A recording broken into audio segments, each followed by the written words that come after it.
দাঁড়ান দাঁড়ান বন্ধুরা, যাবেন না, পুরোই আমার মায়ের ভিডিওটা একটু দেখে যান। মা, ও মা, দেখুন, আপনাকে যারা মন থেকে দেখছে তাদেরকে অনেক অনেক আশীর্বাদ করবেন, আর যারা তো লাইভ কমেন্ট সাবস্ক্রিপশন করে পাশে আছে তাদেরকে অনেক অনেক আশীর্বাদ করবেন।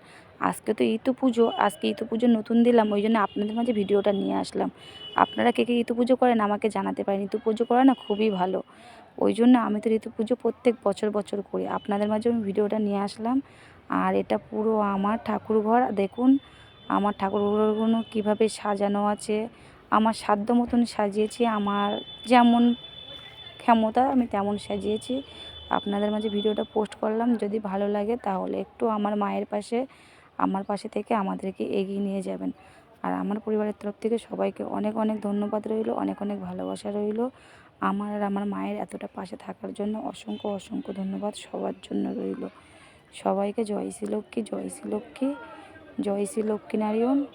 আমার পরিবারের তরফ থেকে সবাইকে অসংখ্য অসংখ্য অসংখ্য ভালোবাসা। কি বলবো বুঝতে পারছি না, তাও কথা বলেই যাচ্ছি। জানি না, যদি ভিডিওটা ভালো লাগে সবাই একটু পাশে থেকো আর আমাকে একটু এগিয়ে নিয়ে যাওয়ার জন্য অসংখ্য অসংখ্য ধন্যবাদ সবার জন্য রইল।